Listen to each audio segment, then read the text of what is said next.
धनतेरस की कहानी। हरे कृष्णा, राधे राधे। आ गई हूँ आप सब लोगों के सामने धनतेरस की कहानी लेकर, कथा लेकर। आप सभी को पता है कि दिवाली आने वाली है और दिवाली की शुरुआत धनतेरस से ही शुरू हो जाती है। इसीलिए मैं आज आपको धनतेरस की कथा सुनाने के लिए जा रही हूँ। कार्तिक मास के कृष्ण पक्ष की त्रयोदशी तिथि का दिन धनतेरस का होता है। इस दिन श्रद्धा व विश्वास के साथ ही हमें पूजा करनी चाहिए। धनवंतरी के अलावा देवी लक्ष्मी और धन के देवता कुबेर की भी पूजा करने की मान्यता है। इस दिन को मनाने के पीछे धनवंतरी के जन्म लेने की कथा के अलावा भी एक दूसरी कहानी प्रचलित है, जो मैं आपको सुनाने जा रही हूँ। कहा जाता है कि एक समय भगवान विष्णु मृत्यु लोक में विचरण करने के लिए आ रहे थे। तब लक्ष्मी जी ने भी उनके साथ चलने का आग्रह किया। तब विष्णु जी ने कहा, यदि मैं जो बात कहूँ तुम अगर वैसा मानो तो फिर मेरे साथ चलो। तब लक्ष्मी जी ने उनकी बात मान ली और भगवान विष्णु के साथ भूमंडल पर आ गई। कुछ देर बाद एक जगह पर पहुंचकर भगवान विष्णु ने लक्ष्मी जी से कहा कि जब तक मैं ना आऊं तुम यहीं ठहरना। मैं दक्षिण दिशा में जा रहा हूँ, तुम उधर मत देखना, ना ही उधर आना। विष्णु जी के जाने पर लक्ष्मी जी के मन में कुछ कौतूहल जागा। आखिर दक्षिण दिशा में ऐसा क्या रहस्य है जो मुझे मना किया गया है? और भगवान विष्णु स्वयं चले गए। लक्ष्मी जी से रहा ना गया। जैसे ही भगवान विष्णु आगे बढ़े, लक्ष्मी जी भी पीछे पीछे चल पड़ी।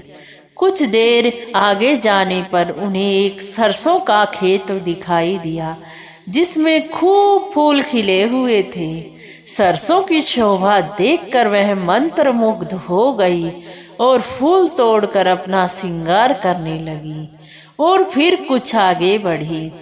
एक आगे बढ़ने पर उसे एक गन्ने का खेत मिला, जिससे वह गन्ने तोड़कर उसे चूसने लग गई।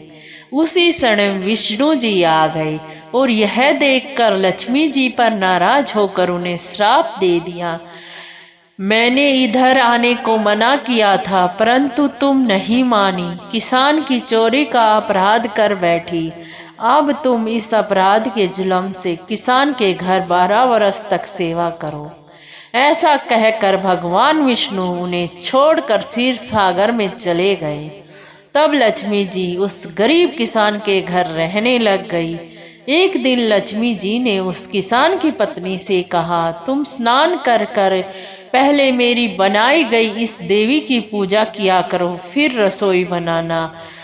तब जो तुम मांगोगी वो तुम्हें मिलेगा। किसान की पत्नी ने ऐसा ही किया।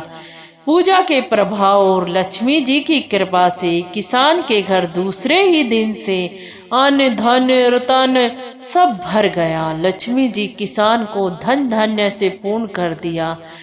किसान के 12 वर्ष बड़े आनंद से कट गए। फिर 12 वर्ष के बाद लक्ष्मी जी जाने को तैयार हो गई, लेकिन विष्णु जी लक्ष्मी को लेने के लिए आए। किसान ने उन्हें भेजने से इनकार कर दिया। तब विष्णु भगवान ने किसान से कहा, इन्हें कौन जाने देता है? ये तो चंचला है, ठहरती ही नहीं। इनको बड़े बड़े नहीं रोक सकते। इनको मेरा श्राप था, इसलिए 12 वर्ष तक तुम्हारी सेवा की है। तुम्हारी 12 वर्ष तक सेवा का पूरा समय हो चुका है। किसान हठ पूर्वक बोला, नहीं, मैं अब लक्ष्मी जी को नहीं जाने दूंगा। तब लक्ष्मी जी ने कहा, हे किसान, तुम मुझे रोकना चाहते हैं हो तो जो मैं कहूँ वो करो। कल धनतेरस है, तुम कल के दिन घर को लीप पोत कर स्वच्छ करना। रात्रि में घी के दीपक जला कर रखना। सायकाल मेरा पूजन करना। एक तांबे के कलश रुपयों से भरकर मेरे लिए रखना। मैं उस कलश में निवास करूंगी, किंतु पूजा के समय मैं तुम्हें दिखाई नहीं दूंगी। इस दिन एक दिन की पूजा से वर्ष भर तुम्हारे घर से नहीं जाऊंगी। यह कहकर वह दीपकों के प्रकाश के साथ दसों दिशाओं में फैल गई। अगले दिन किसान ने लक्ष्मी जी की कथा अनुसार पूजन किया और उनके घर धन धान्य से पूर्ण हो गया। इसी वजह से हर वर्ष धनतेरस के दिन लक्ष्मी जी की पूजा होनी चाहिए कि लक्ष्मी जी सबके ही घर में निवास करे। मैं माता लक्ष्मी से और विष्णु भगवान से यही प्रार्थना करती हूँ कि वो आपके घर में सदा सदा के लिए निवास करें और आप सभी पर अपनी कृपा दृष्टि बनाए रखें। यही प्रार्थना करती हूँ। बोलो विष्णु भगवान की जय हो, महालक्ष्मी की जय हो, जय हो, जय हो।